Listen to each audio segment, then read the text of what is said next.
The views and opinions expressed by presenters and guests are their own and do not necessarily reflect the official policy or position of Parasearch UK Radio or its affiliates and sponsors. Listener discretion is advised.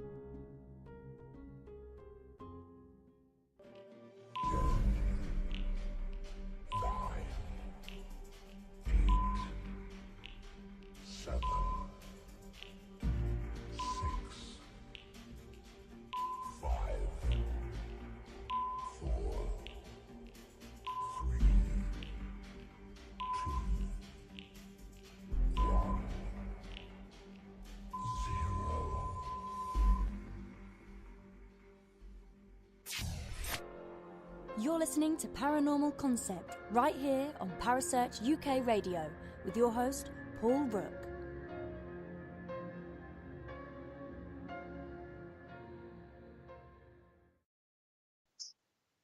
Good evening, everyone, and welcome to another edition of the Paranormal Concept Show. I am your host, Paul Rook, and I'm joined by the ever-lovely Kerry Greenaway. Hello, Kerry. Hello, how are you? I'm not too bad, thanks. How are you? I'm fine, thank you. Good, absolutely. Have you been up to anything paranormal this week? No, I'm doing a lot of reading and a lot of researching on various projects and trying to get my head around tonight's topic, really, because it's all a little baffling. Well, it's not baffling, it's quite simple, but it's, well, you know, you say, we're talking about gods of Egypt, everybody, and there are so freaking many of them. I know, there was. I mean, I looked at the research, and when we decided to do this show, and I looked up all the gods of Egypt, and there was just hundreds of them, and I was like, where do we go with this? Yeah, it's like, there's like a god for just about everything you could possibly think of, isn't there? I mean, yeah. They did love a little bit of a god and a goddess, really, didn't they? They did. I just think they just went around with a clipboard and said, "Oh, we ain't got a god for that one, so we'll just make one up." You know, there's like god of sofas, you know, god of water closets, toilets, bathrooms, the lot. Yeah, I mean, like, some are more famous than others. Obviously, the iconography of the gods of Egypt. I mean, you say that straight away in your head. You're seeing the Jekyll-headed one, aren't you? And then the Sphinx, and you know, your immediate imagery of these gods are very set, actually, in people's minds, even to this day, aren't they? Yeah, they are. And I mean, again, when I was doing the research for it, I actually found a family tree of all the Egyptian gods. But I just could not get my head around it. But if you look at Greek gods, actually, that's one thing I recognise quite a lot of stories. If you look at Greek gods, there's a family tree of them as well, isn't there? Well, that's it. I mean, you know, you had your gods, and then I think the Greeks were a little bit more simple with their gods, because it was like you had like the father of Hercules, for example, Hercules demigod, and it was wasn't it Zeus and Hera? Yeah, they were like the mummy and the daddy. Yeah, where with the Egyptian gods, I noticed that there was quite a few links to both parents being male, and I was like, really? That makes no sense to me. And then there was gods that would just appear out of nowhere in the family tree, and it's like, oh, where did they come from then? Yeah, he just turned up because he fancied a party. I mean, and also they're like we said, like you know, you've got the mix. They're not like a lot of gods and goddesses are very humanoid, aren't they? Well, they are humans. You know what I mean? They look like, and you can relate to them, whereas the Egyptian ones aren't. They're, you know, they've got bits of animals on them all over the place and stuff as well. It's not as simple as being able to relate to it in regards to like a person. Yeah, I mean, we will go into some of who they are in a little while, but yeah, I mean, there was like part.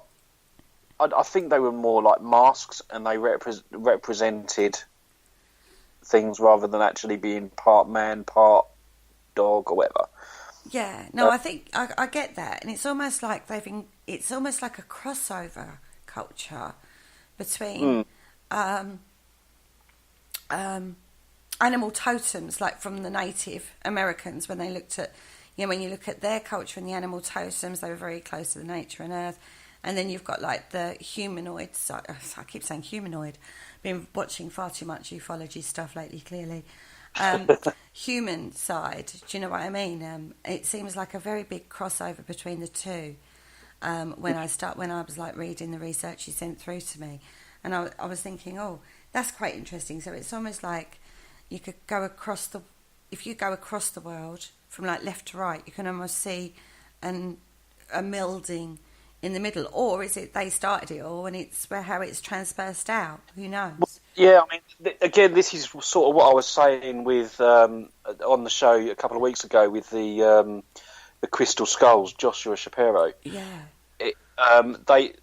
When I was studying the crystal skulls, you had, for example, the Atlantis in the middle of the sea, but it was on the equator.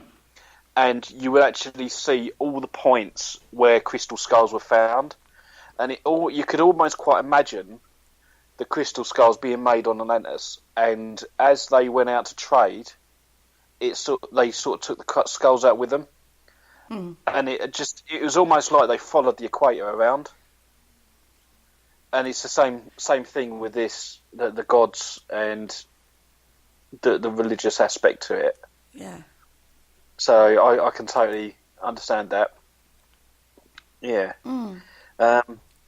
So yeah, we are going to look at some of the main gods. Yeah. That's where we're going to. Right. I have to say, they're pretty obsessed with like the death world, aren't they?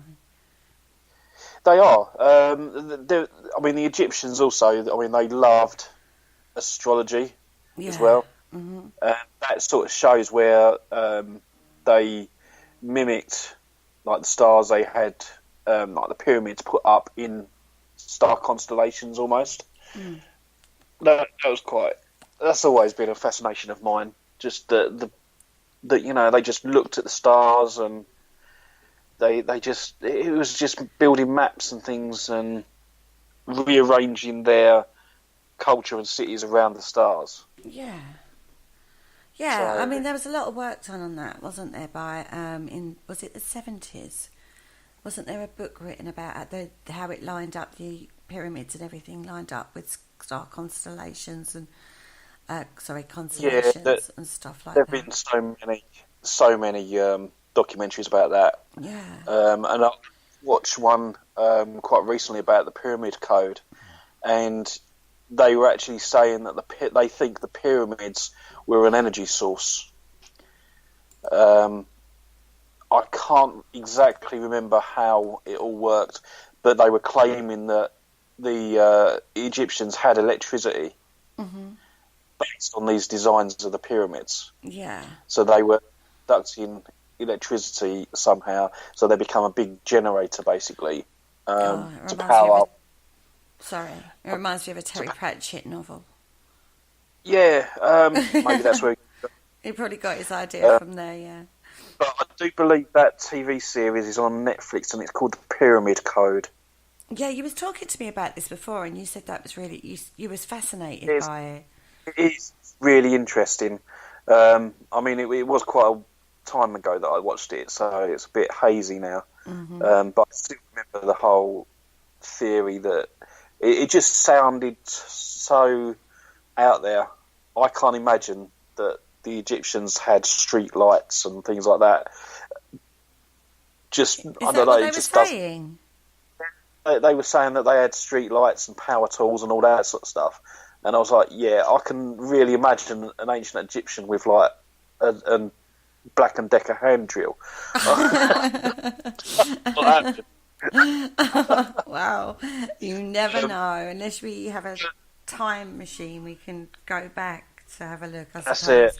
But I would have thought something would have been found to have backed those claims up, wouldn't you? Absolutely. I mean, again, there was another documentary, and they were trying to find the Exodus, or when the Exodus was supposed to happen, when Moses took the Jews into the desert for 40 days and 40 nights and stuff like that. That was another interesting documentary, and I do believe that was on Netflix as well. Can't beat Netflix sometimes for a good documentary. Well, absolutely, especially about the Egyptians.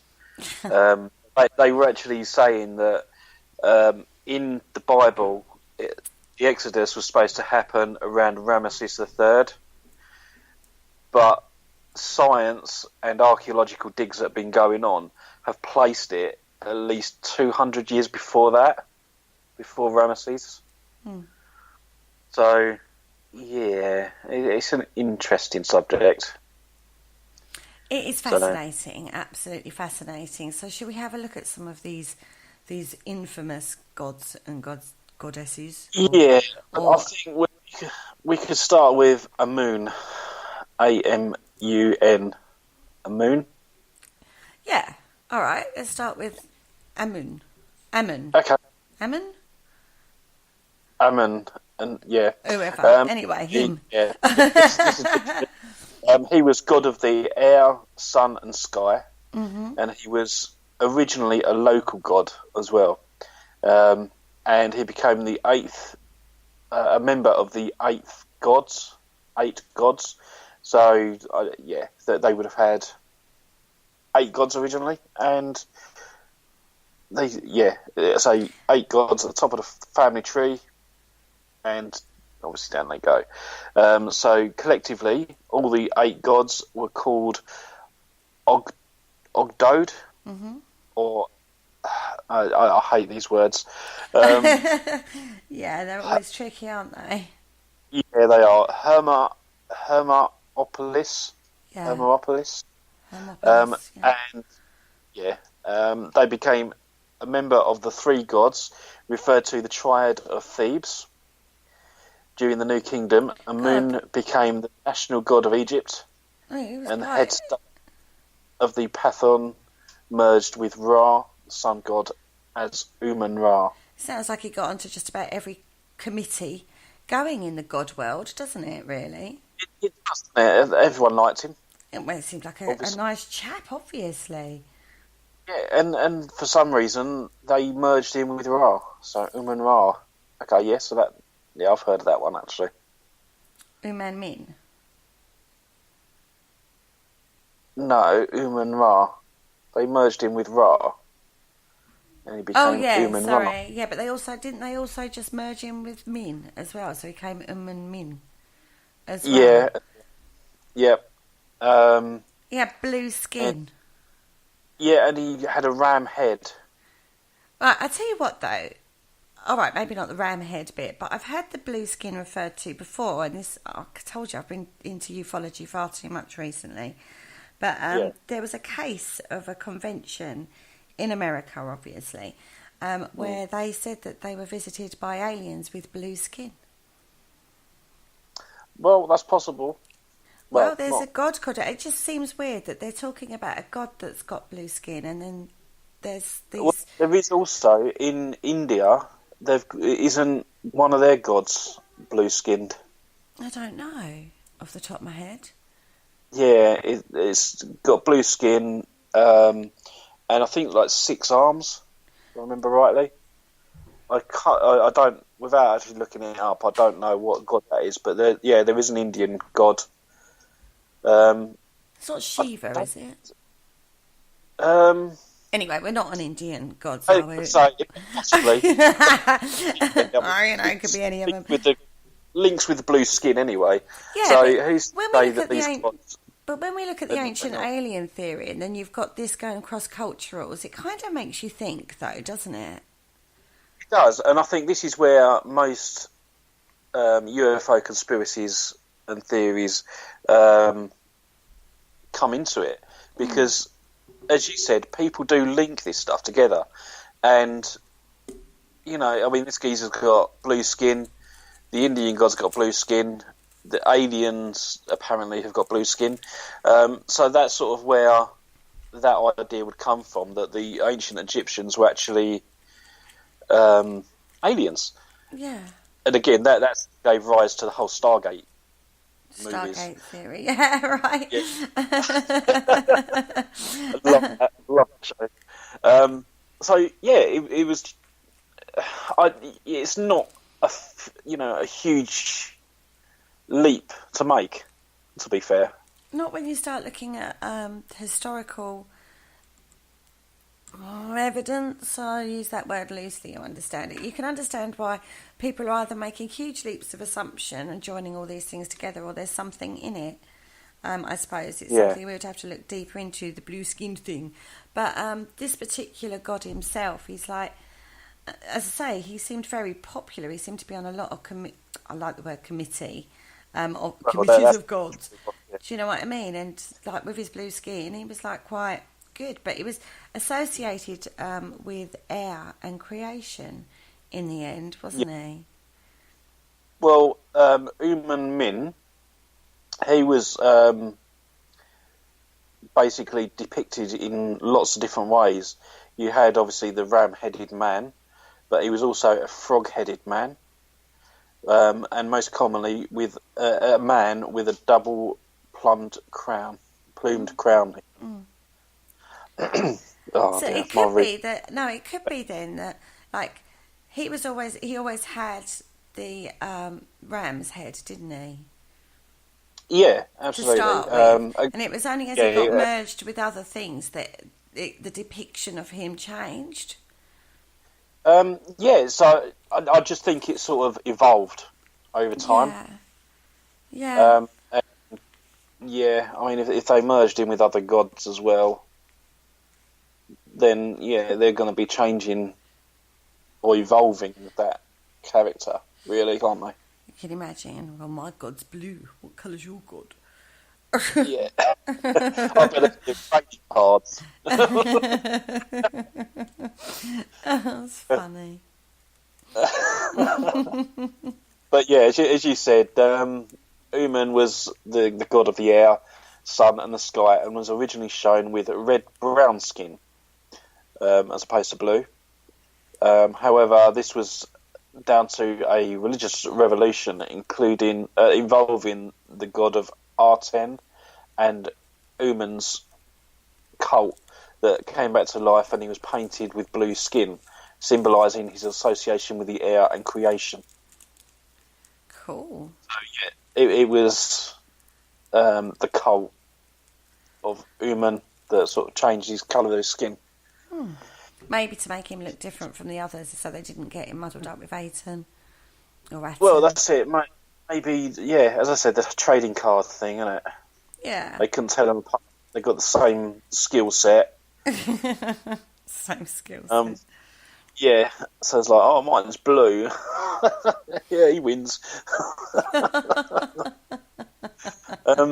So yeah, tell us a little bit more about Utom. Okay, well, this is where the ancient gods got absorbed into other forms of new gods. So they sort of like created new gods by combining old gods. This is a fancy word. It's called syncretism. Syncretism? Oh, God, why do you pick these words? We need Mark for these kind of words. Absolutely. This is why I gave you this one. Oh, okay, right. So this is where, like, you have this blending of religious beliefs and practices that form a new system. Okay, so basically you can call Christianity that, because they sort of merged a lot of things in that way, didn't they? Now, Atum was actually worshipped as a minor local god. He's a local one, not one of the big boys.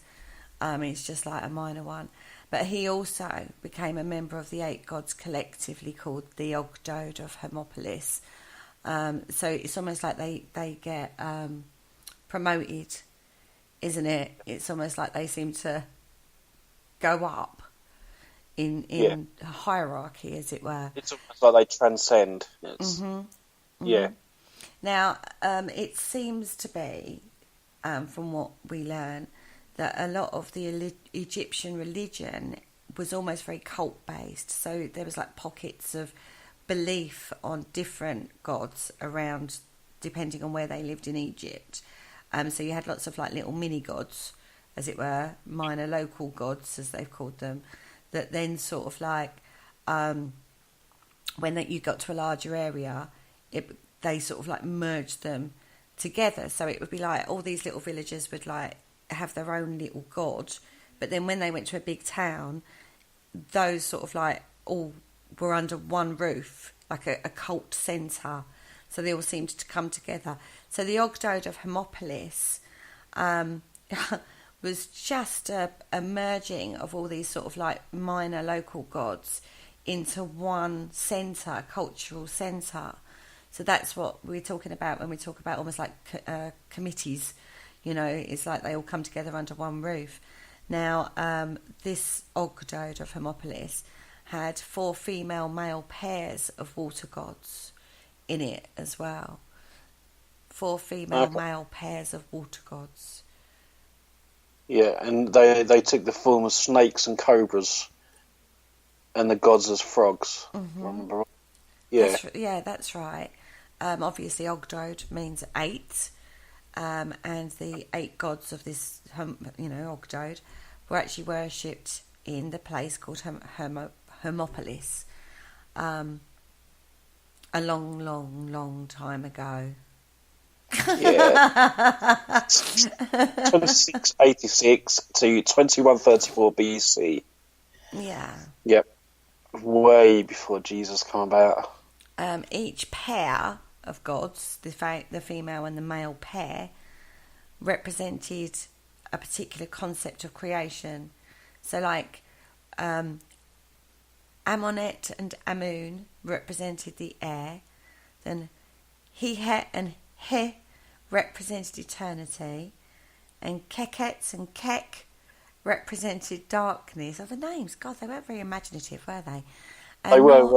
Nornet and Nun represented primordial waters, or just water, basically. So when you start looking at that, you can start seeing the originals of the elements coming through, can't you?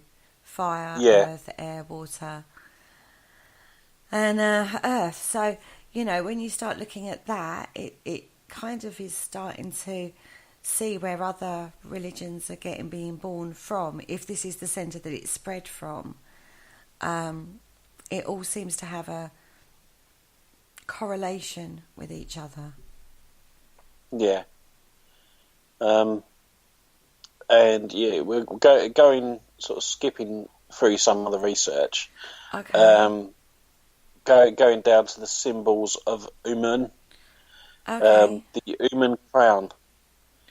The symbol of Uman was the Uman crown, and it was a ram-headed sphinx. Mm. The Uman crown had a flat-topped cylindrical crown base that was topped by a tall double ostrich feather or feathers. The ostrich was a symbol of creation and light. Mm.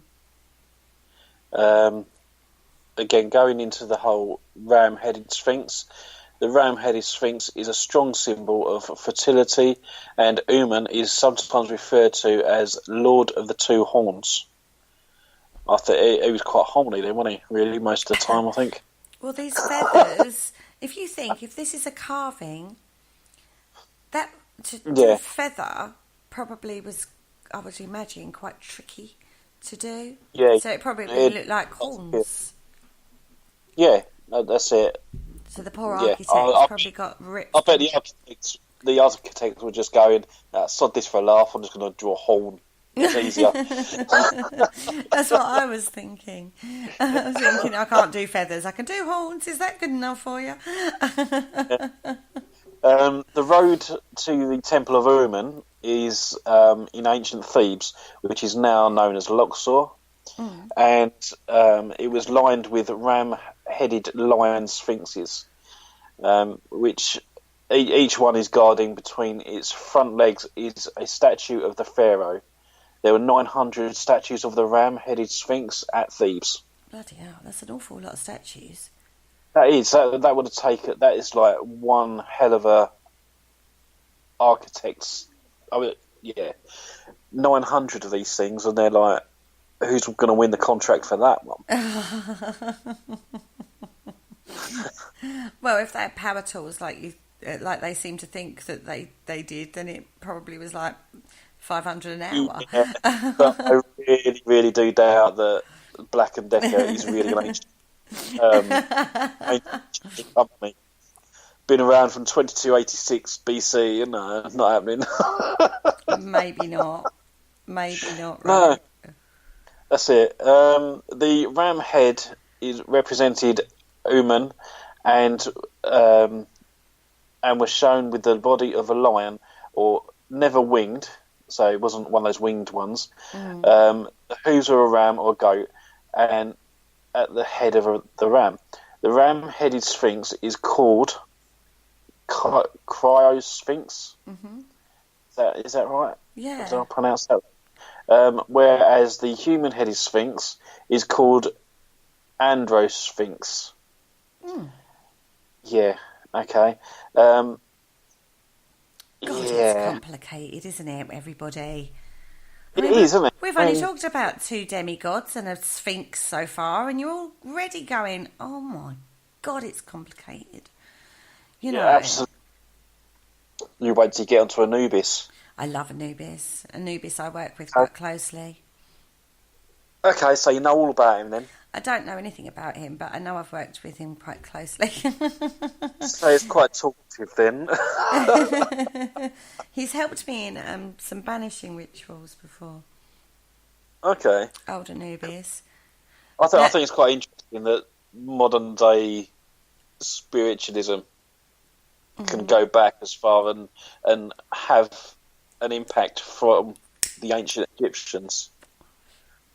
Yeah, very much so. I mean, a lot of the entities that you're supposed to work, or say supposed to, that you work with in some of the occult circles are all Egyptian deities. Yeah.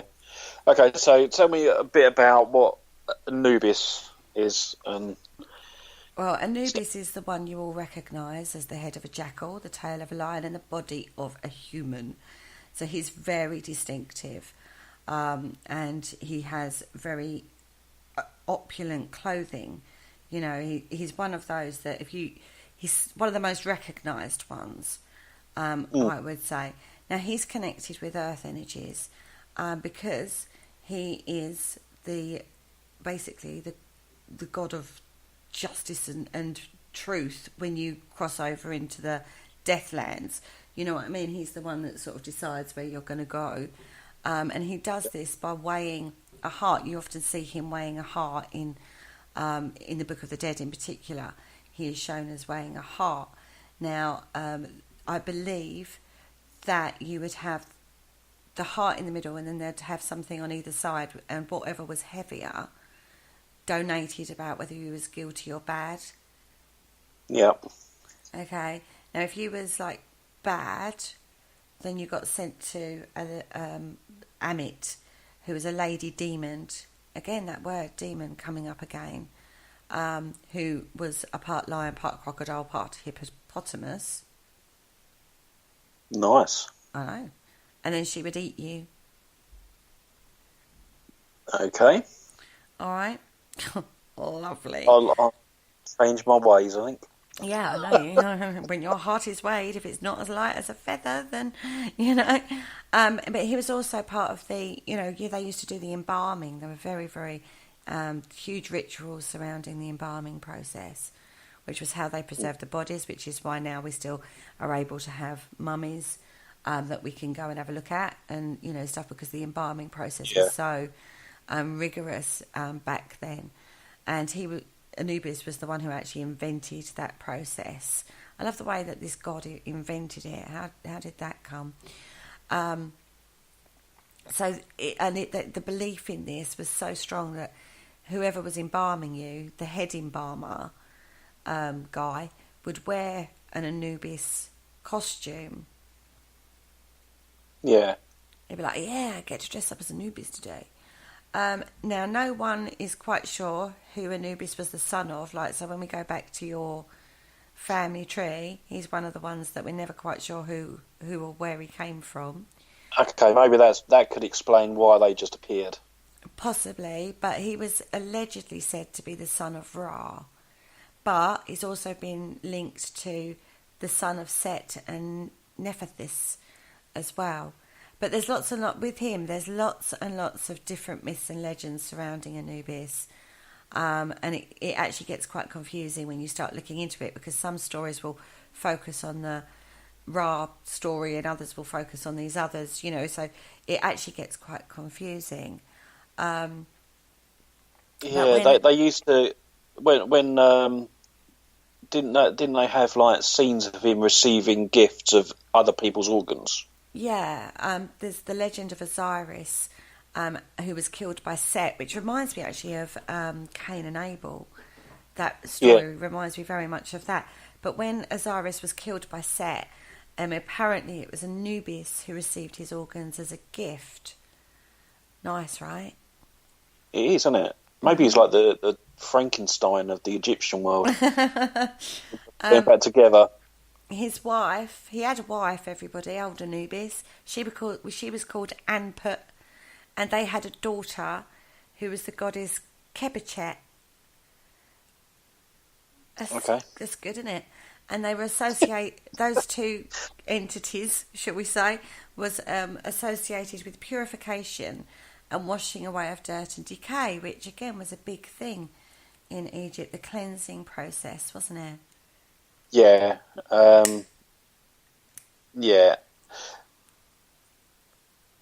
Yeah, there was. It was quite. Yeah, I think maybe it was something the Romans brought to the Egyptians. Or the other way round. Who knows, right? Who knows? Yeah, that's true. His jackal's head is usually always shown to be black, and they say that this is the reason why he's always linked to death. But I would say some of the stories about him link him more to death than the colour. And he was given a jackal head because jackals would often be found around tombs and graves.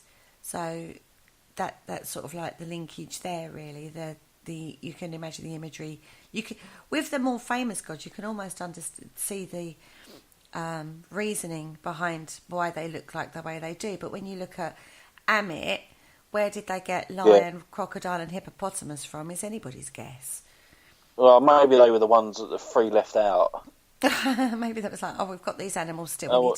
We need to make a goddess for them. I tell you what, we'll shove them all together. And that's what it is. They had the long list of all the gods, and then all the animals underneath, and they were drawing lines to them from god to animal. And the three they were left over with, they're like, well, we've got to do something with them, so we'll put them together, and that's who she can have. That's how I reckon. I reckon you could be right. Now, there was another Egyptian god called Wepawet. But he also had a head of a jackal, and he was originally a god of war. But he gets very confused in, again, tales, when we talk about the mythology and legends. This Wepawet gets very confused with Anubis because of how they look very, very similar. But apparently they became mates, old Anubis and Wepawet. But they wouldn't they? A god of war, a lot of death, blah, blah. Anubis, god of death. Kind of goes hand in hand. And some people believe that Wepawet was actually the son of Anubis. But again, it's almost like he kind of appeared from nowhere again, Wepawet. And so they've sort of like linked him to Anubis. But the link could be just because of the war and the death thing. Yeah. And there was also many symbols that were associated with Anubis, including flags, jackals, ox hide hanging from a pole, and also embalming equipment for obvious reasons. The reason Anubis was given a jackal head. Oh, you read that bit anyway? Yeah. Sorry, I jumped ahead. Okay, yeah. You're way ahead of me now then. I don't know where you are. We're at the same point now.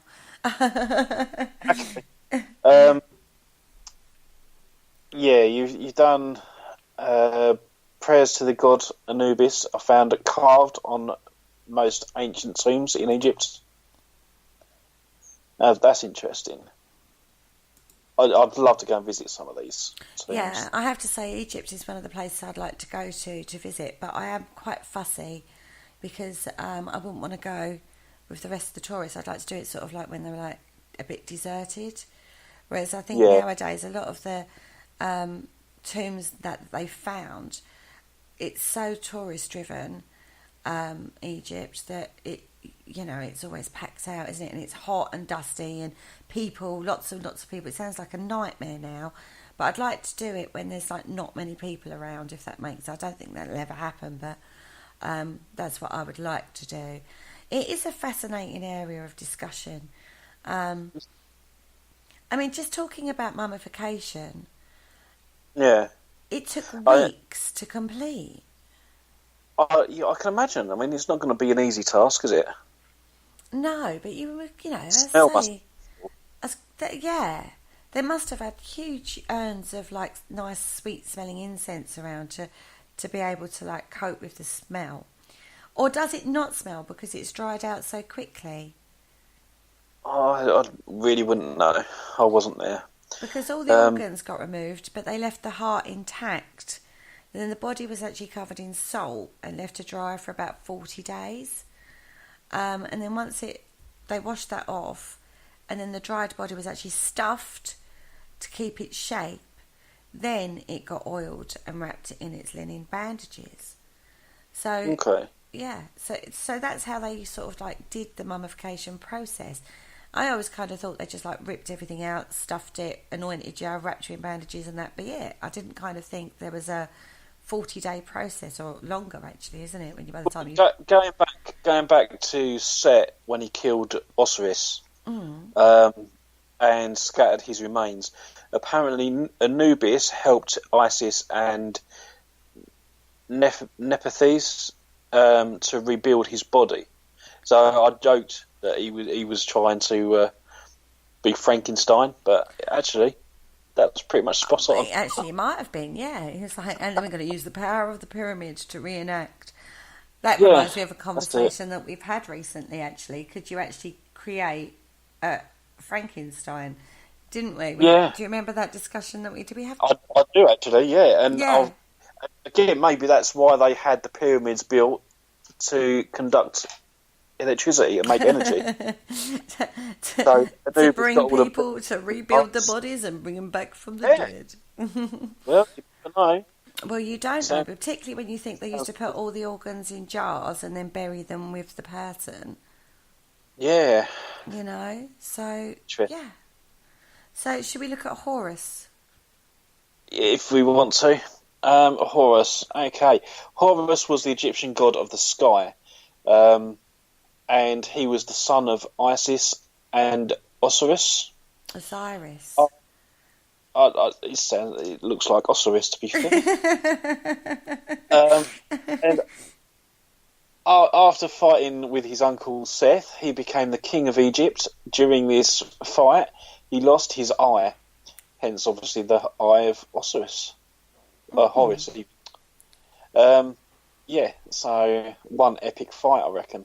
Yeah, it ended up being a really important symbol in Egypt, didn't it? The Eye of Horus. You've got the Eye of Ra and the Eye of Horus, but the Eye of Horus was very powerful, and ended up being an ornament, like symbolic piece of jewellery or something like that, that was thought to fight off evil, danger, and disease. So it actually was a massive sign of protection in Egypt at the time.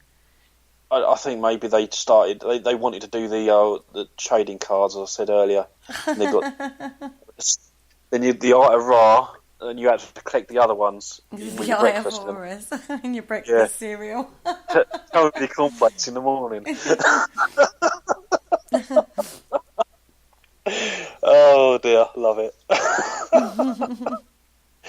So yeah, they've got Black and Decker and Kellogg's as well. Started in Egypt.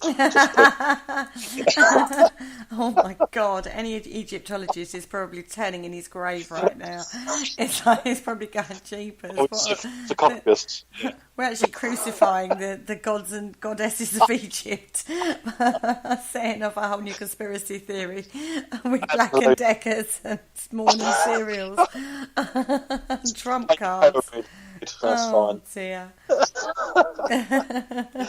Okay, so Horus was considered to be quite a handsome bloke. Cool. He was normally shown as a falcon or falcon-headed man, although sometimes he appeared to be a falcon-headed crocodile. What? Yeah, falcon-headed crocodile. They didn't care really about mixing like a water animal with like an air animal, did they? They sort of just merged them all together. Especially if he's sort of supposed to be like god of the sky. I mean, what's a crocodile sky? Maybe that's when they merged. Maybe it was something to do with they merged him with something. Yeah, but it's like, it's a weird combination of animals to merge together. Anyway, I'm getting off topic. I mean, come on, that's a bit weird anyway. Well, no, it does actually say in the research, that's a weird combination. Sometimes he would take the form of a heavenly falcon, with his left eye being the moon and his right eye being the sun. And his speckled breast feathers were the stars, and the down sweep of his wings created the winds. Again, I can understand that because it's all sky related. Yeah, apart from the crocodile thing. Yeah, the crocodile's just weird. I don't get that. Yeah, oh well. Yeah. Can't say they're boring, can you? No, definitely not. Maybe they just wanted something harder to draw. So I'm going to test your skills. I want you to do a carving, Mr. Architect. I want you to do Horus. Yeah. I want to do him as a falcon-headed crocodile. He was also shown with a copper knife, but they're not too sure what that was used for. He also normally wore a double crown to show that he ruled over all of Egypt and to show that he was related with the pharaoh. So, yeah. Do you want to go into how he was worshipped? Yeah, he was actually worshipped all over Egypt, old Horus was. There was heaps of falcon gods before Horus, but eventually Horus sort of ended up being all of them. So they sort of all came under one. We talked earlier about how they merged, and so all these different falcon gods ended up becoming one, which was Horus. There was a temple called Ptolemaic, which was just for Horus. I know I've said that completely wrong, but hey, we're going to just ignore it. And in Komombo, there was another temple for Horus as well. Now, he was a good friend of... I love this. They've got relationships, all these gods together. Yeah. You've got to love they're all sitting on a mountain somewhere, all mates. All mates, having drinks and stuff, weren't they? Now, he was a good friend of Sobek, and he was also worshipped, as a guide to the pharaohs. So he's really quite an important character in level of goddoms. And he seemed to be one of the very earliest ones. He seemed to be right from the beginning of the Egyptian period. But he was all about honesty and justice and truth. And he was the one that actually fought Seth to even the score for his father, Osiris, who was killed by Seth. So when Horus beat Seth, he conquered his father's, Osiris's, throne and became a protector.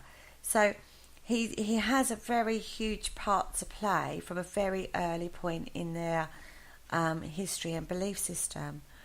Now, it's said that he was the son of Isis and Osiris, as we said, and there's a myth there that says that Hathor was his mother, not Osiris.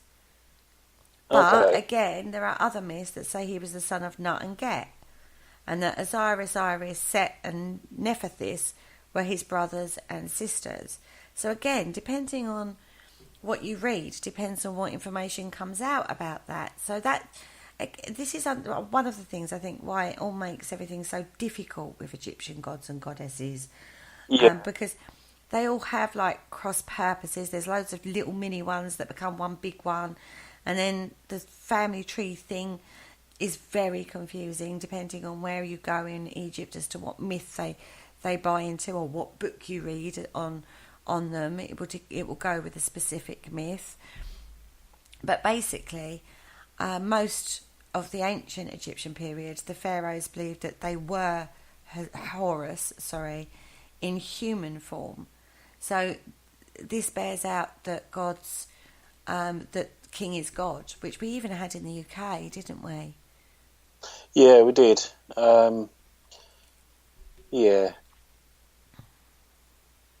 Yeah, we did. Obviously, I was just reading a little bit ahead. We're going on to Ra next. Ra. At least it's an easy name to say. Well, you say that. There's some D's in there, I'm telling you. Yeah. I'll get you to say something. Yeah, so basically, Ra was usually shown in human form, again, with a falcon head. They loved their falcons. They did love their falcons. He was crowned with a sun disk, encircled by the Urius, the sacred cobra. Mm-hmm. Yeah, that's the one where the head is eating the tail. Yeah, that's the one. Yeah. Mm-hmm. The sun itself was taken to be either part of his body or his eye. Obviously, because they couldn't really make... Yeah, they just sort of made it up, I think. Ra was also believed to be traveller of the sky, and each day in solar Barque... I don't know. Yeah. Yeah, and basically you'd pass through the realms of the underworld. Yeah. Basically, you'd go round. It was, a circle. You think the circle, and he would go like across the sky, and then under the underworld, and then across the sky, and then under the underworld. Okay, so he was almost like an interdimensional traveller. Yeah. Wow. Yeah. That would actually feel like an easier topic right now, right? It would actually. Yeah, I can get around that. Oh dear. Yeah, so Ra in ancient Egyptian mythology, he was the sun god. Yeah. He was basically a very old god, but there's even more ancient sun gods than him. As the culture of the Egypt changed, so did the gods, basically. So, they sort of evolved the gods. So yeah, they basically whether they started with, they went straight into Ra eventually. So yeah, I mean it's just a combination of mixing some of the old gods with the new, as you said earlier, syncretism. Yeah, which is that melding together of beliefs and things to make one, isn't it? Yeah. Ra was also associated with the previous sun gods, as I said, and just to add some confusion, he was also referred to as Re, as father of the gods. I suppose, yeah. I can understand that, different dialects and stuff, but it was very natural to the Egyptians that every god should be symbolise some sort of form of him. So yeah, with the other gods, you still had something of Ra in with each of the other gods. Yes. Yeah. Yes, that's how I would read that as well. Okay, cool. So I am getting it right. So yeah, basically, all the symbols and myths are as well looks of all the other gods, older gods, are all mashed up together to form the new god Ra. Yeah, it's almost like they had a load of older gods, like the old gods. They mashed them all up together to make head god Ra. Yeah. But all the gods under Ra would have something on them that symbolised Ra. Right, okay, yeah, that makes sense. Yeah. Yeah, yeah, yeah. It's almost like they built Morph. Do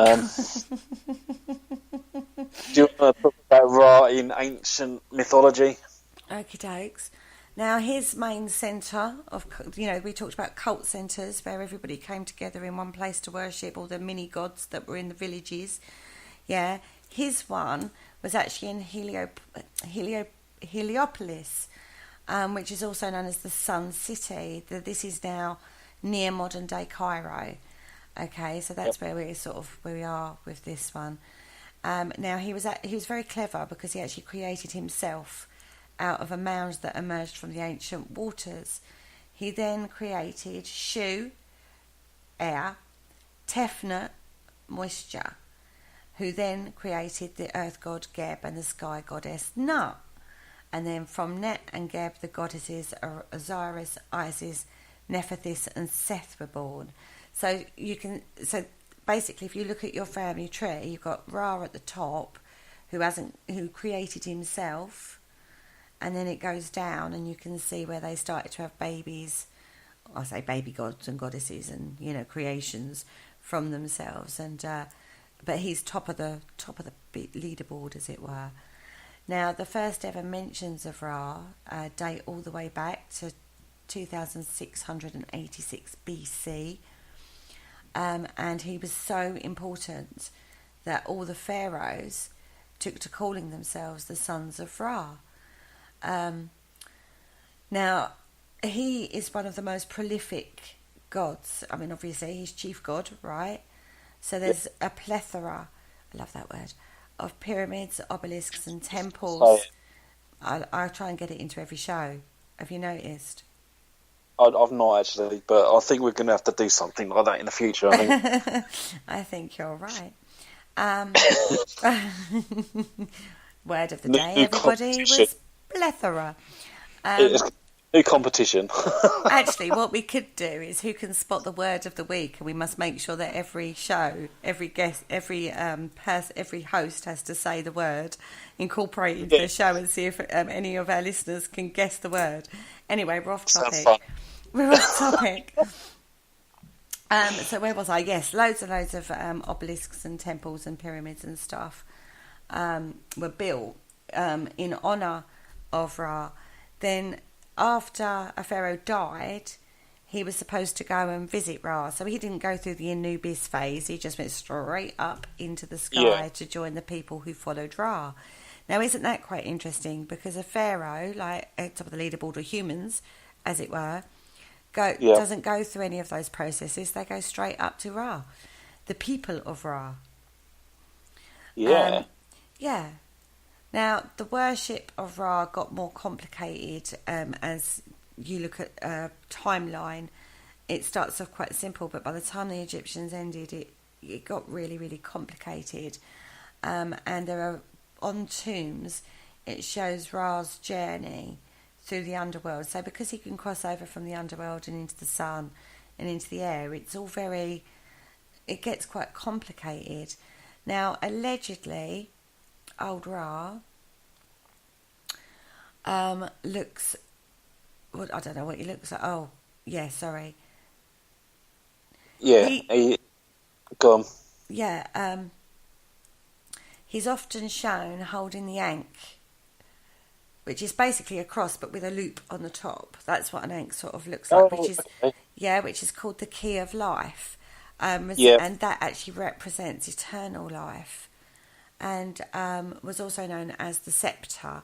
Now, that symbol itself was a great power. It was a great symbol of power and authority, and it is one of those really, really important symbols. Again, even nowadays, when you're looking at that kind of work, it has the Ankh has that kind of power. Now, Ra's crown or headdress was the sun disk, symbolising the sun, and was usually encircled by this uraeus, which is that cobra we talked about with the head eating the tail. And this was an emblem of royalty and authority. Now, he sometimes has a head of a ram, but it will always have a sun disk on top, which will mark it differently from the other ram-headed gods. Okay. So it showed his role as god of the underworld as well as god of the sun. Awesome. Okay. Yeah. Now, the Eye of Ra represents the sun. Now, we remember earlier in the show we talked about the Eye of Horus. That represented the moon. So again, you've got this balance of the two eyes. Yeah. And the Eye of Ra is supposed to be all-seeing. Okay. I think Ra just got jealous of Horus, and he's like, do you know what? You got one eye, I've been mine as well. Yeah, but Horus did grow his eye back, so it must have been a bit weird, really. They're gods, remember? They get an injury, they go, oh, let's make it a sacred symbol, but I'm going to grow one back just to mess you up. Yeah. Yeah. Yeah. So, because we've got 5 minutes left of the show, let's just skip the last one. I have to say, it is so complicated, isn't it? I mean, we started this at the top of the show and said it was very complicated. We weren't ever going to, when we did gods of, was it the Greek gods or Rome? No, we did Roman gods, didn't we? We had the same problem. So you can only talk about like 2 or 3 of them and not even in great depth in an hour. But it kind of gives you an idea that when we sort of do these shows, it's not really to give you a greater understanding of every single god and goddess. It's more to give you an idea that there are threads that run through every culture, Exactly. that have common themes. Yep. So it kind and as we established, the Blue Man's everywhere. and the Blue Man's everywhere. Haven't they got a Blue Man group in America? Oh, the blue-skinned men of Kentucky or Virginia. Is it Kentucky or Virginia? I remember Jay telling me about this. No idea. Yeah, we was on a show and he referenced these blue-skinned men, and I was like, I thought he was winding me up because you know what Jay's like. He can be a monkey for that. There's a musical group called the Blue Man Group. Oh, yes, there is as well. But so I ended up having to Google it midway through the show because I thought it was having a wind up, and but he wasn't. He was actually referring to real blue men of, I don't know, Virginia or Kentucky. It was one of them too. I can't remember off the top of my head now. But but as I say, I know of a recent account of this alien convention where a lot of people, not just one, but quite a lot of people actually had an encounter with a blue-skinned alien that came along to the alien convention. And no, everybody, it wasn't somebody just dressed up in a morph suit just for fun. It was like there were other experiences around that made them think it was an alien. But who was I talking to? The Reverend John Polk was at that convention and was telling us about it. So when you start hearing things like that and you're still getting experiences now, and when you look at the symbology now that we still use, and is still very apparent in ritual work and spirituality, it has a very deep set. It's something very deep set in people's minds. Yeah, absolutely. So, what have we got coming up this week on Parasearch Radio? Yeah, tomorrow night on the Haunted Histories, you've got a brush with evil, all about Malvern Manor with Josh Hurd, in the studio talking to Penny. I know, Malvern Manor, it's a good one, right? Then on Thursday evening, you've got PSH Radio, Carl and Sam, talking to the lovely MJ Dixon, catching up with her and finding out about just about everything she's been up to. Although I think, to be fair, that show could well overrun because I don't think an hour's enough, quite frankly. That's all right. We'll charge them for the extra time on studio. Shall we? Yeah, we'll charge them. Yeah, double time. £5,000 a minute? Yeah, I think that's reasonable. Then on Friday evening on the Dark Mirror Show, we're talking everything Men in Black. Yeah, well, hopefully not everything, because what you don't cover, I'll cover in about a month's time. Are you doing Men in Black in a month? Are we doing it again? We were. I thought we were doing time travel. No, we had. You gave me Men in Black, but don't worry about it. We'll change that. It's not a problem. I got confused, obviously. Yeah, this is why I put all my shows up in advance. Oh, Never mind. I'm sorry. I got very confused along the way. We'll revisit it in about 4 months' time. Yeah, in between time travel, and oh God, I can't keep track sometimes with you boys. Yeah, the time travel one is going to be absolutely amazing. So you have to make your very own time travel machine with just a can of beans and a whisk. Yes, everybody. We are. It's going to be brilliant. So next week on the Paranormal Concept Show, we've got Sam Bennett. So can you tell me a little bit who Sam Bennett is? She's a psychic medium, and she's been on TV as well. You'll recognise her from, I believe she was on Haunted Hotel or one of the live haunted ones.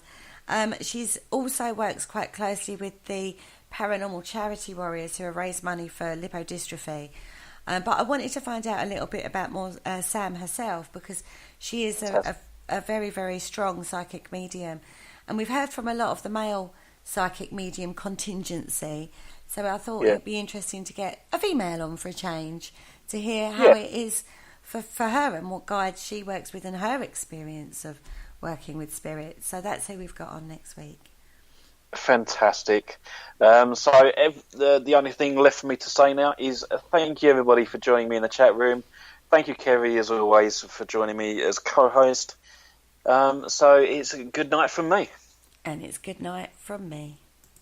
Thank you for listening. Don't forget to join us for more shows throughout the week. Find us on Facebook, Twitter, and the World Wide Web to keep up to date with all the shows right here on Parasearch Radio.